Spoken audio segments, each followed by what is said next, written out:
Hello, ladies and gentlemen. I certainly hope you've had a chance to make it through the buffet line.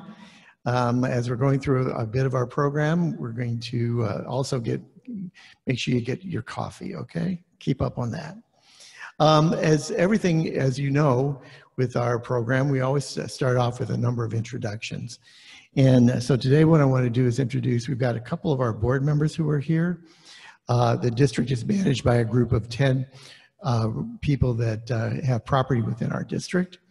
And I want to introduce, first of all, Heidi Sheasley. I saw Heidi just go back to get her breakfast. So she's back there.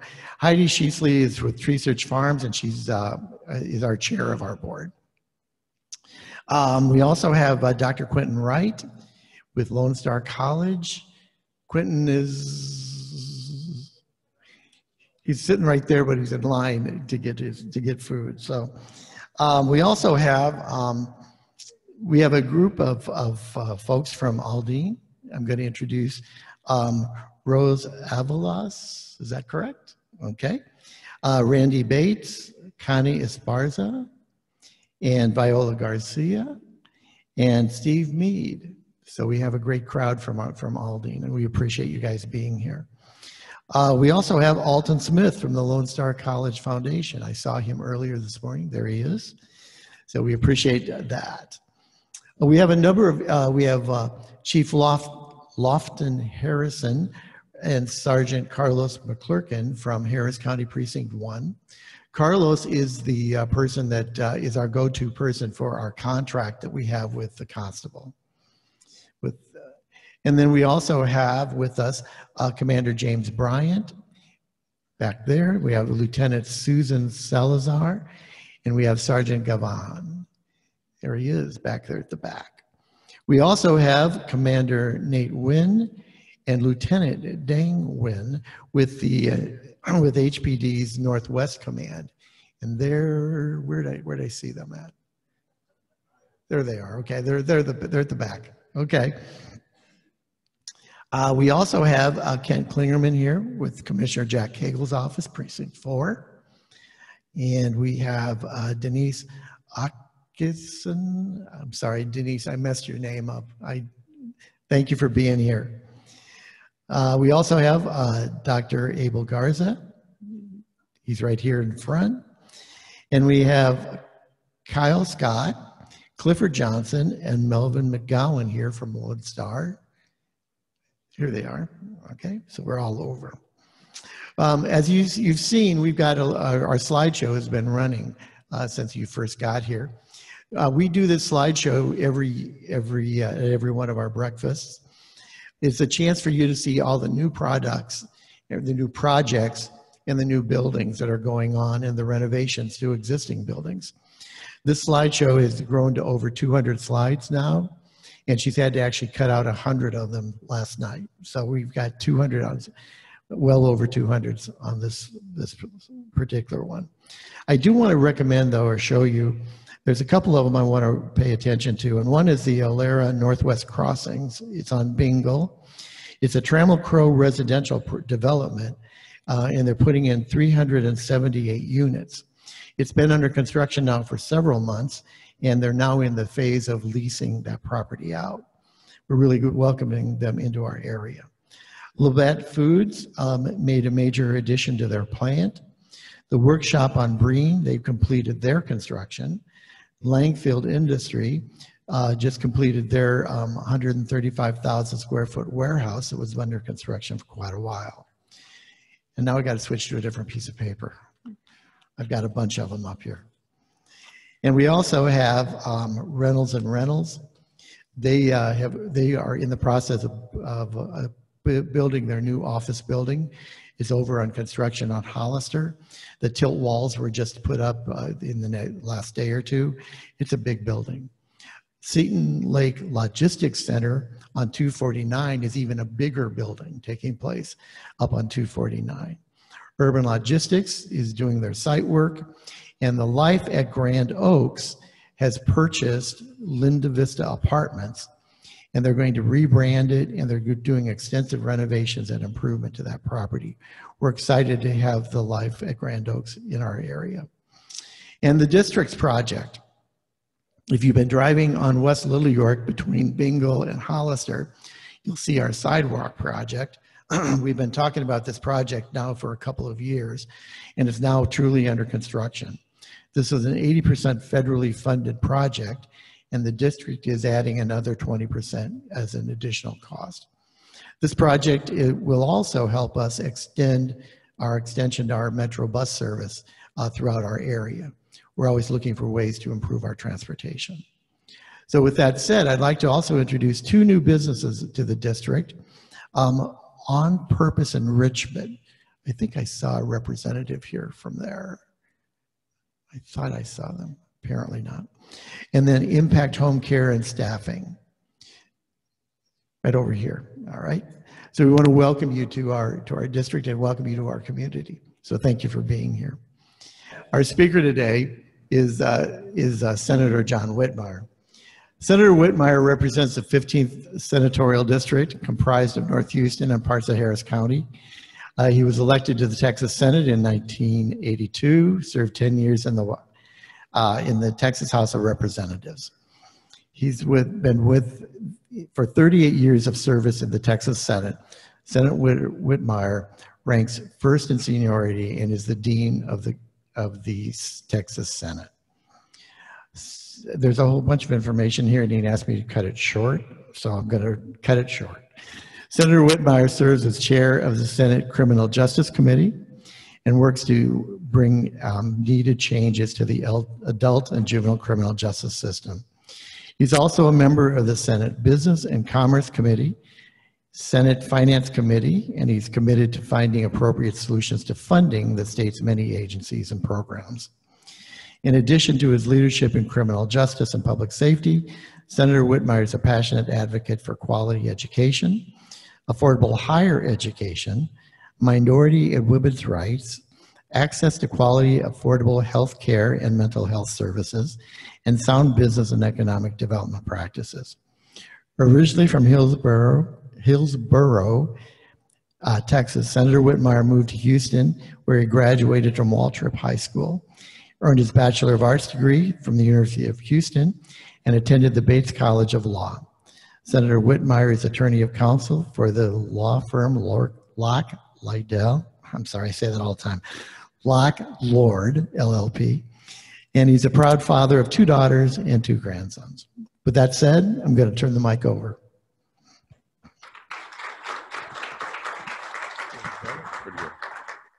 Thank you, Wayne. Thank you. I got it short, but not short enough. I told my staff, if they read that long bio on the way over here, somebody's going to be in trouble. First of all, thank you for having me back in my stomping grounds. When I was going to Waltrip in the 60s, everyone wanted to visit someone in Inwood Forest. And so it's great to be here. I would have been here sooner, but I got to explain to an HBD officer over at Hempstead in Westcott where I was going, so that took a little time. But he used good judgment and turned me loose. You know, this morning I'm pleased to be here. I actually got in last night from our special session. The session meets again today, but they're winding down. But I thought this would be the best use of my time. And I not only want to report to you, I stand ready to get a report from you and be glad to answer any questions as we get further into the program. But as you know, the legislature did meet last spring. We go in January every other year. This particular year was very challenging, as it was for, I'm certain, each of you and your family and your organizations. But when we went in January, if you'll go back in time with me for a moment, we didn't know how to handle COVID. We had to have social distancing in the Capitol. I was tested each morning. My staff was tested. We didn't allow citizens to enter the Capitol, one, without being vaccinated. We didn't have the vaccination when we started in January. I got mine, I think, March. But anyway, very challenging times. The Capitol was empty most days of citizens and interest groups. School boards usually always are there. Law enforcement, just churches, about every organization you can imagine visits during the session to give us input So this year was different. I've been there, as was mentioned, 48 years, 10 in the House, 38 in the Senate. Each session is unique. I had a school teacher tell me one time the reason she enjoyed teaching was every year the classes are different personalities, different characters, but sessions are the same way. This one was really different because no more had we gotten started than then we had the freeze. And that took about 2 weeks of severe circumstances, and overshadowing everything from the very beginning was the security at the Capitol.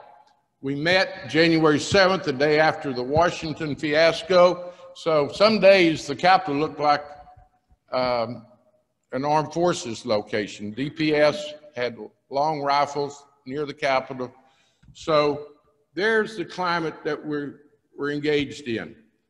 But we had to get down to business. The only thing we really have to do every 2 years is pass a budget. You know, we pass a budget for the next 2 years. There was actually some discussion, let's pass a one-year budget, enter a budget, and get out of there to protect people from the COVID infections, the security concerns. But we plowed forward, and toward the end of May, we passed the budget 31-0. Now, it's significant that we passed the budget 31-0 in a Senate made up of 18 Republicans and 13 Democrats.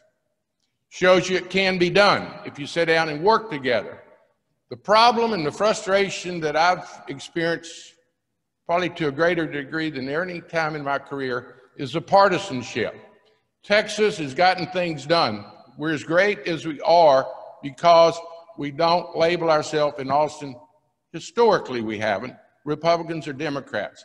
I got there in '73, it was controlled by Democrats. There was only, out of 150 House members, there were 17 Republicans. We didn't even identify them as Republicans. It was immaterial. Then I got to the Senate in '83, there were 3 Republicans. It shifted in the '90s with Governor Bush, and the transition took place. But most of the Republicans that I worked with in the '90s and the 2000 early years probably couldn't get nominated, or certainly their party representatives today. It has taken on a very hard Republican base, and I don't care what party they belong to if they'll get down to business. But here's what we're struggling with from my vantage point, reporting to you. Instead of talking about education, addressing the COVID, the vaccination, the mask, things that people call my office about, we still haven't solved the freeze issues. If anybody thinks we're better prepared for this winter than we were last winter, it's not being shown the facts.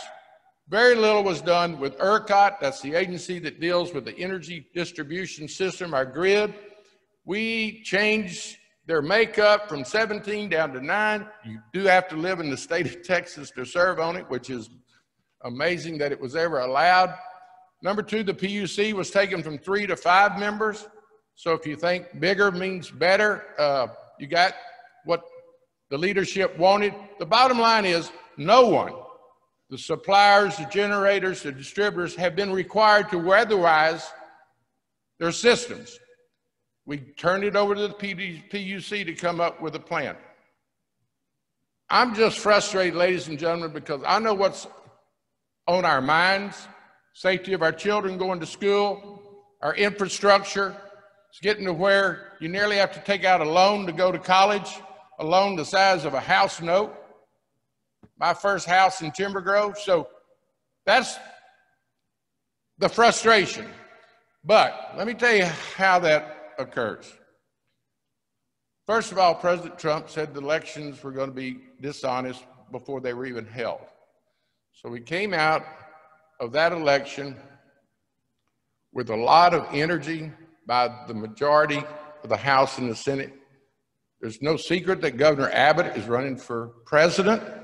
First, he's got to get reelected in the Republican primary in March. He's got 2 hard right, very conservative opponents. Former Senator Huffines out of Dallas, this Chairman West that moved here from Florida and became their party chair. The frustration and what we need to, in my judgment, speak out about, leave your politics at the door. I leaned over in finance 2 days ago and told a colleague of mine, I feel like I'm at a Republican convention at the platform committee.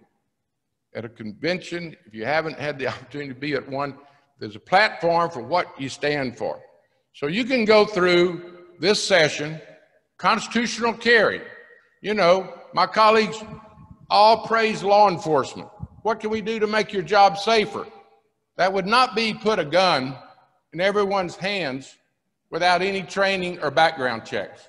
But we did that because that plays well going into the governor's primary. Election security. Everyone in the Capitol has been elected in honest, recent elections. I try to catch my opponents doing something wrong. I watch the officials. The first line of defense against dishonest elections are the candidates. I'm not going to participate and not speak out against the system that would allow fraud or dishonest elections, and neither would you. They were really upset because the Harris County Commissioner's Court, county clerk, and the local administrators came up, largely out of the concern for COVID, with drive-through voting. They meaning the leadership, the Republican leadership, the governor, the lieutenant governor, speaker, and my colleagues felt like that opened the door for people having someone in the car and wrongly influencing how they would vote if they were going in a booth.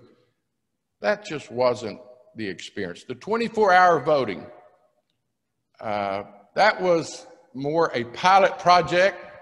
We've never done it before. The election code doesn't say you can have 24-hour voting, so they jumped on that.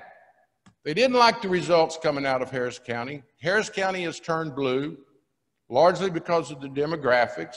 Probably won't ever turn back to being red. So the local leadership, Abbott comes out of Harris County. I knew him when he was a district judge.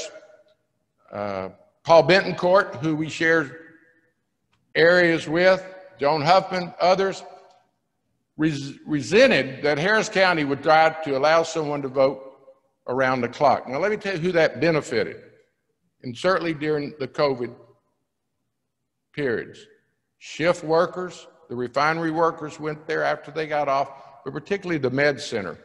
The nurses, the medical providers from 3 to 11 would use that. At the end of the day, though, if you wanted to stop that, we'll survive. But then they just kept going. My concern against the election integrity law that they passed this week is the idea of poll watchers. Most of us, if you've ever probably not even noticed, a poll watcher sits there representing either a party or a candidate normally. So they will sit there and make sure everything's going properly. They gave the poll watchers full, now they finally modified it and said it has to be conveniently located to the voters and the precinct judge. Voting is a very private thing. The original bill allowed them to videotape. The poll watcher could videotape you coming to vote. And I stood up on the Senate floor and said, I know people, domestic violence victims, don't want anybody to know where they're living. I know folks, for family reasons, business reasons, don't want anybody to know where they're residing or where they're going to vote. They took that out, but we spent so many hours on that. We worked on it June, July, and actually this week. So my message to you today is, if you're not engaged, if you're not voting, get engaged in voting. If you don't remember a thing I say today, elections matter. They really do. So if you don't know who your state rep is or who your senator is, leave here today and find out. If you don't know who they are, you can't hold them accountable. Look and see how they're voting on public education. See how they're voting on infrastructure. And I'm just here to tell you that we can do better. We still live in the best state in the nation. We live in the best city in this state. So no one ought to think that we're about to leave. First of all, everyone in the nation's headed this way. And that ought to be a concern to this management group, to your elected officials, We're getting about 1,500 people a day, mostly from California, not from south of the border. That's a unique, tragic circumstance that we've spent a lot of time. The last thing they did yesterday before I left, $1.8 billion for Abbott's border wall, which is going to be a chain link fence. And I know for a fact the DPS and others already are saying, not going to hold anybody. What we need out of a governor is someone that'll get on the phone to Biden, our president, and say, can we talk? Sit down and work out the circumstances and a plan that would work on the leadership in Mexico, Guatemala, El Salvador, and Honduras about stopping the flow of the women and children. The cartel, the criminal element, ought to be dealt with as criminals. Huge distinction, but we're not making it because it's politics. And you know, I would like to come here this morning, and Lord knows I've heard enough of the feel-good speeches from other politicians, I could start naming them, to say everything's fine. You know, we're paying our bills, school's open. The truth of the matter is, we've got some issues going forward. We got the fastest growing state. We got a huge population. We got a huge, proud Hispanic population that needs resources, certainly dealing with dropout. So I'm charged up this morning by asking you to double down, find out who your elected officials are, read the front page today. It was all social issues, the abortion issue. I don't care how you feel about abortion. The bottom line is, quite frankly, I'd say handle that at church on Sunday. The bottom line is, don't let social issues distract you from the basic needs of government. Public safety. They take all the DPS troops and put them on the border because it looks good and sounds good. I haven't seen the DPS between here and Austin. Hell, I can't even tell you the last time. And I complain about it, and they'll say, oh, we can arrange for you to see one. I said, no, don't go out of your way. Don't go out of your way. I saw an HPD officer this morning. The point I'm making is, the politics of the session, people running for president or re-election to statewide positions is interfering with what you need from your government. And that would be, what are we going to do about flooding? There's no doubt that we need a third reservoir. Most of the Harvey flooding was not from wind or out of the Gulf. It was the release of water from the reservoirs west of town. Everyone knows in leadership we need one more. It's about a $500 million expenditure. We passed a $2.5 billion flood control bonds. Go dig another reservoir so people on the west side don't get water at 2 o'clock in the morning, because that was the strategic thing to do. Let's beef up law enforcement. The gang task force that the state runs needs additional resources. TSU, U of H, our community colleges need additional funding. So we go back in next week to start redistricting, so get ready for that. We have to redraw the Senate, congressional, and House lines every 10 years. We got our census this week. We're going to get 2 additional congressional seats. It'll be real interesting what the Republican leadership does with the new census numbers. Will they be smart? Don't go after the Democrats. Try to be fair. The 2 seats, probably one ought to go to Democrat, one ought to go to the Republican, based on the growth in our communities.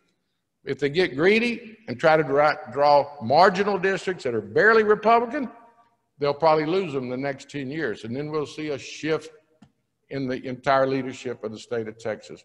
But as I said a moment ago, it could be a lot worse. You could be living in other parts of the country. I feel for the folks in New Orleans, Louisiana. I actually talked to my colleagues yesterday.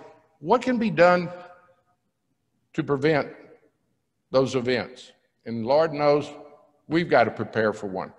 I'm not certain. They won't allow you to talk about global warming. In the ERCOT early discussions, I asked about, in a committee hearing, about are we going to discuss any impact on that global warming is having on our hard winters, difficult summers, and I was shut down real quick. The only thing I regret, I wish I would have said, if we can't talk about it now, when are we going to talk about it?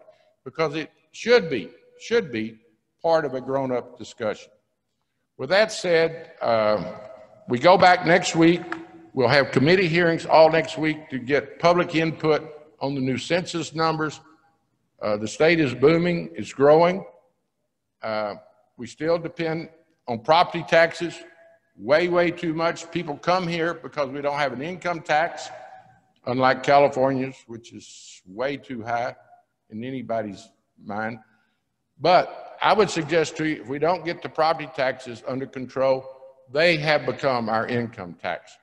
The only way you really attract major industry, like Toyota plant, Amazon, other major manufacturing facilities, is give them a tax abatement. And that's great if that's your only concern. But every time we give a huge distribution center a tax abatement to get their employee numbers that we so badly desire, that's passing the property taxes on to the homeowners. So we need to have a grown-up discussion about another source of revenue. Paul Bentoncourt, bless his heart, he's got a property tax relief, he's calling it. It gives a person this week, they propose it, $300,000 home, you get $100 a year property tax reduction. First of all, I would take that $100 from all those homes and put it in law enforcement, mental health, deal with the homeless issue, which is crying out for attention.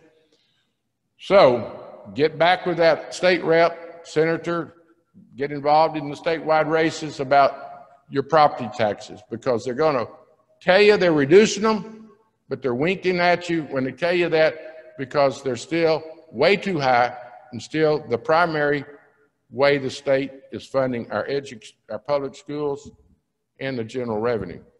With that said, I'll be glad to answer any questions, or I guess I'll give you Mr. Smith.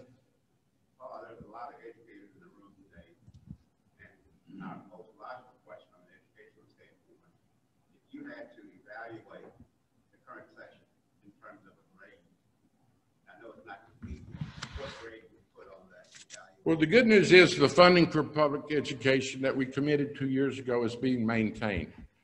And part of the reason we're doing so well, you know, coming out of COVID, we asked all the state agencies before the session to reduce their budgets 5%. And many of them got waiting lists for all their services. So we asked all the state agencies to reduce 5%.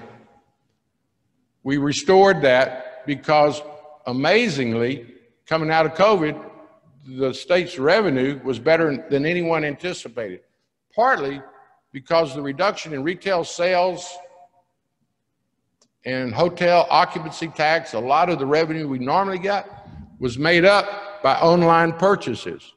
Internet purchases and the sales tax received there shot through the roof. We did lose our hotel occupancy tax, car sales tax coming out of COVID went up because there was a lot of delayed purchases. So, Alton, I would have to say public education did okay, no reductions, but we still got special programs, special needs children that are not being provided for. And of course, I really think today, if I talk to educators, I got home last night for the 10 o'clock news, to see that school districts, Livingston and others, are completely shutting down because their instructors or teachers are coming down with COVID. Somebody at the very top needs to speak out and get engaged with a statewide plan. You know, we got 1,050 school districts. And it's crazy in my world for HISD to have a plan. Aldine's got a different plan. Spring Branch has got a plan. You go down to Fort Bend, they're different. Go out to Mount Bellevue, they've got a completely different plan. We need the education commissioner who is appointed and works for the governor to step up to the plate and have a statewide plan dealing with masks, vaccinations, and COVID. One of the things that's also assisting the state, and you have to keep an eye on where the funds go, we're getting tremendous funds out of Washington for the COVID plan, infrastructure. So we shouldn't use that as ongoing expenses. I've got a little bit of issue with our mayor, fine administration, but to pay the firefighters their raise with one-time funding is going to create a challenge going forward. So we got to be smart as we address education. And the things that I was trying to make as part of my theme this morning is we ought to be talking about the things that folks need from government and not the social issues. Constitutional carry, we spend a lot of time on that. Let me tell you what, I haven't had anybody tell me how the concealed weapon law was broken. You take a course, they do a background check, and you get some training on how to use a firearm. And I know most of us have firearms.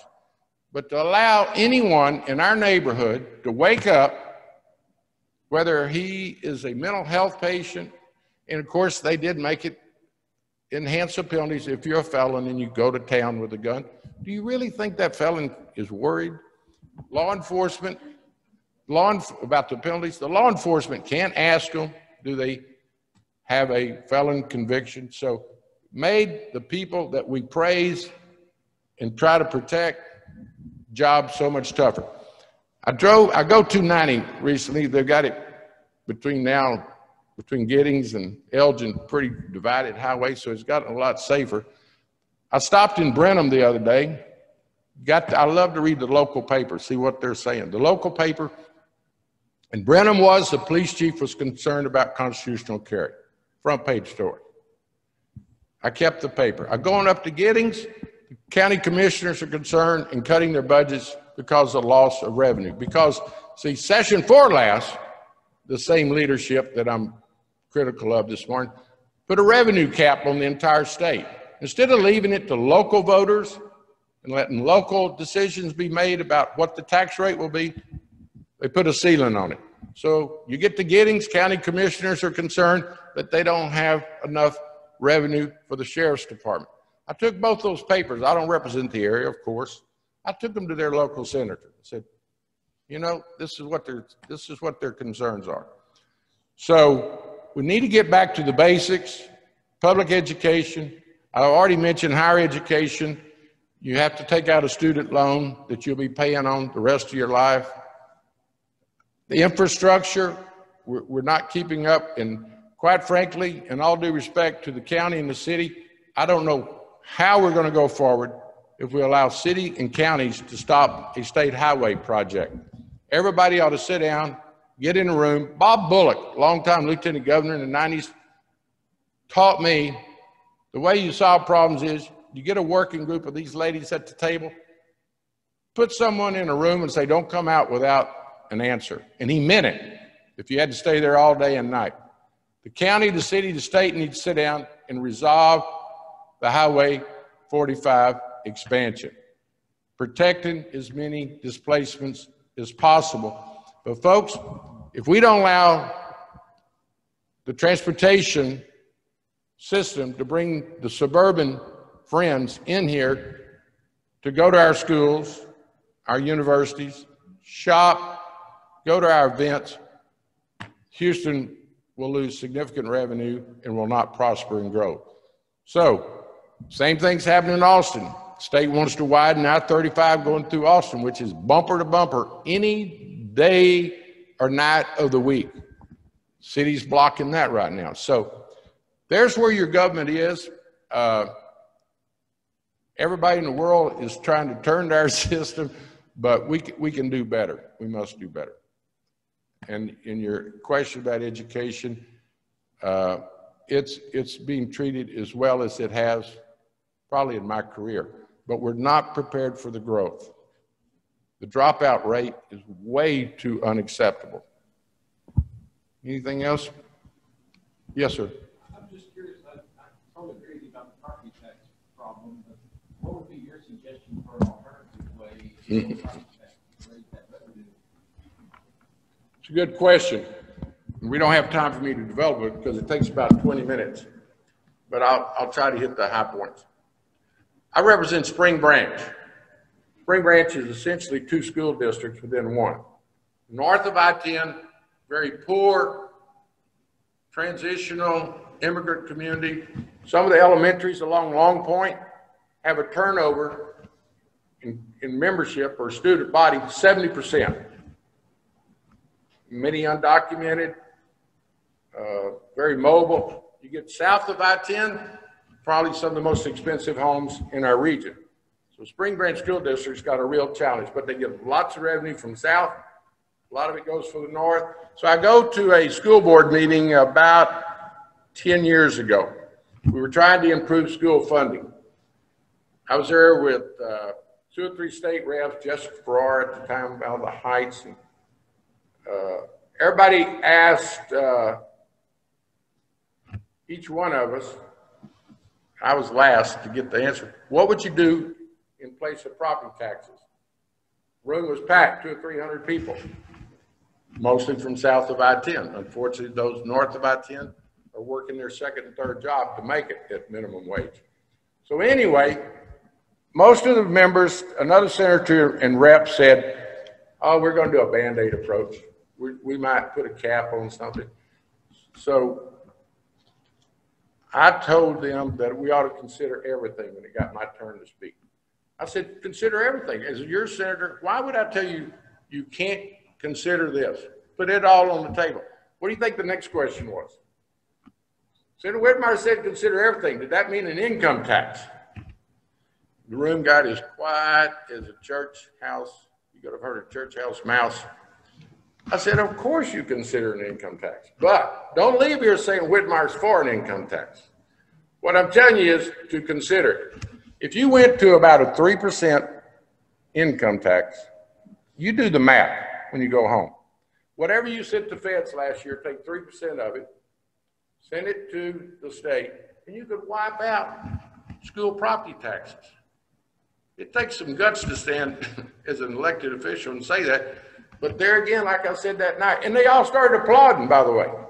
That's the point I really ought to point out. They're smart. They can do the math. You pay property taxes whether you made any money this year or not. If you get laid off from COVID, you still got property taxes. Income tax you only pay if you make money. Now, I've talked like this for 20, 30 years. This is a cute one. Gene Green and I were on the north side at a breakfast like this. I was talking like this. We walked out in the parking lot. Gene Green and I are dear friends, started together in '72. He said, Whitmire, if you don't quit talking about that, I'm going to quit going with you. The bottom line is we're not going to do it until the voters vote for it. It's in the Constitution. But I cannot stand up here and tell you, one, but for property taxes, we wouldn't have any state revenue. The point is, it's going to keep growing, and nobody will tell you that. If you're going to fund schools with our huge growth, your home property taxes, and they do gimmicks for you. They'll freeze it for 65 and over, which is great. That just means us under 65, which I'm not, is going to pay a bigger load. If you're going to keep giving major Tesla goes to Austin, they ain't gonna pay property taxes for 10 years. Who in the world do you think picks up that ticket? The homeowners of Travis County and Austin. Walmart does a distribution center outside of Baytown so it could be near the port. Huge complex. No property taxes for 10 years. And they get that because they're bringing a couple thousand workers, which helps the purchasing and the sales tax. Great idea. But we're giving billionaires no property tax we're giving them the property tax abatements, and it's going to continue to grow. So what would I do? I would talk like this. It'll take several discussions. You got to do the math. 3%, no school taxes. You can actually deduct it from your federal obligation. Whatever you owe the feds, you can actually, that's a deduction. Makes a hell of a lot of sense.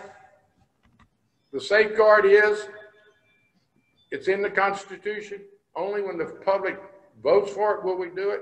And then you'll probably have to do this, put a cap on it. That would be a compromise that would come along and make a lot of sense. If you don't, I had a gentleman one time tell me, Whitmire, the 3% I can deal with, it's the creep. Because California started about 3 or 4, probably 30, 40 years ago. It's at 14 now. So you don't want the government to get flush with your money. You want them to be lean. You want them to use it for what they tell you it's going for. But as I started out, don't leave here saying Whitmire's for an income tax. I think it is a reasonable discussion that'll probably take place somewhere down the road, because it's going to get to where you can't own property, certainly manufacturing complexes, because of the school and local property tax. Yes, sir. And you know what? The worst problem is the property tax, as burdensome it is, it's not even paying the freight. We don't have a mental health system in this state. The homeless issue, which we haven't discussed, about a third of that or more is folks that need mental health services and probably need residential care. So I know it's a problem. Someone told me y'all were concerned about the vagrants, people, and I see under Hollister and 290 what's moving this way. We need resources to help those folks. Now, the mental health patients, criminal justice. Well, you know what you get when you get out of Huntsville after being there 10, 20 years? You've served your full sentence and you're turned loose? $50. Now, what do you think that doesn't make up part of the homeless problem? Then you got probably another third of them just like camping out. And quite frankly, they need to go to the Big Bend or take it, go do some camping where it's designated. But anyway, this gentleman had a question. Senator Whitmire, thank you for coming today. Rumor has it that you may be interested in running for mayor at the end of Well, quite frankly, it's beyond, you know, I'm running for re-election in the Senate in March. As I stand before you, I don't know of an opponent. So the Senate looks very likely. But as you can tell, I'm fired up about trying to find solutions. So yes, after I get re-elected to the Senate, I will go back to Austin for one session, and then I am going to come back. I'm not thinking about it anymore. We started talking about it in October at the request of other folks. I said, no, I've got a responsible job. I like what I'm doing. I have grandkids. But they said, well, you listen to us. And then they said, what would it take to get you interested in running for mayor? You got to know I've worked with numerous. I'm close to this current mayor. I was with Lee Brown the entire day on election. They needed a throw down white guy in the car, I think. But I was with Lee all day. Kathy Whitmire was my sister-in-law, married to my brother. So Bob Lanier and I worked criminal justice in the early 90s. At one time, more than one time, I thought about it, but I was so involved in Austin, which I am, but I'm frustrated in Austin. It has gotten so partisan that they respect me as the longest serving senator. I'm the only committee chair in a Republican-controlled environment, so they respect me. I have a committee, and that's right before they run over me. So I want to bring my experience back to Houston. I'm going to bring it back. Obviously, we'll go before the voters. There's other folks that I respect that are wanting to run. But since we started talking about it, the first of the year, it's been nothing but encouraging.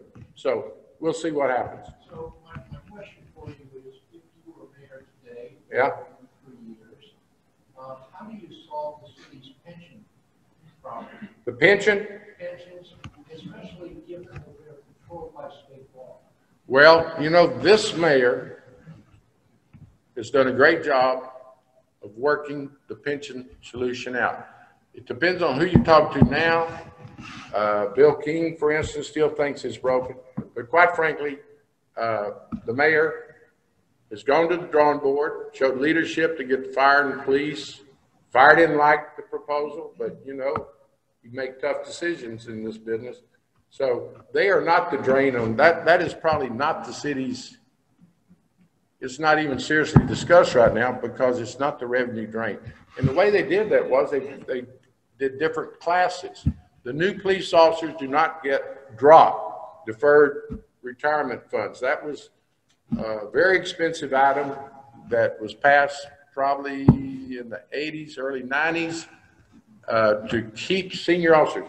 Before you had DROP, your 20-year HPD officers would retire because that's when they vested, and they would vest and then go to work for the county, a constable, private sector. So to keep your senior officers, we came up with DROP, and I was very supportive of it, but it got very, very expensive. And so that's been changed. So, you know, I personally think in the city, we got infrastructure, criminal justice, public safety, and other issues that would go way ahead of a pension deal. Because I think, to Mayor Turner's credit, he tackled that and made a huge difference. And right now, it's not on the drawing board for discussion. But other than that, thank y'all for being here. I got here as quick as I could.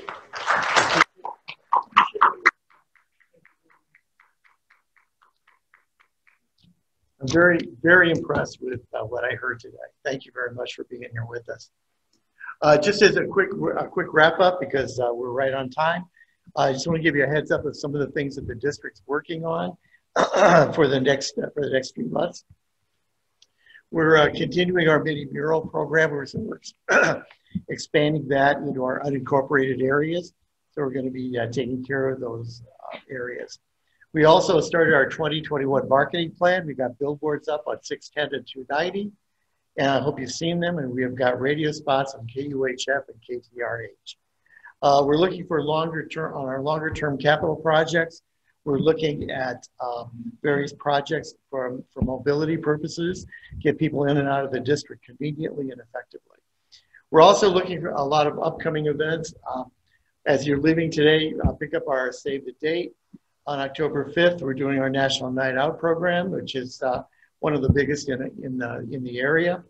We're also going to be back to the normal cycle of actually having it on site down at the shopping center.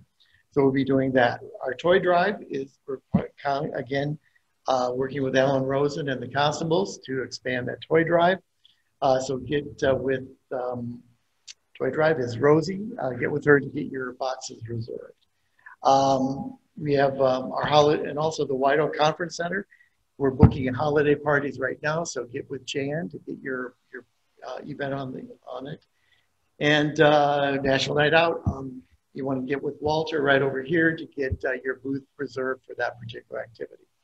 With that, I want to once again thank Senator Whitmire for being here. And I want to thank all of you for coming to our first face-to-face in a year and a half. So it's good to see everybody. Thank you.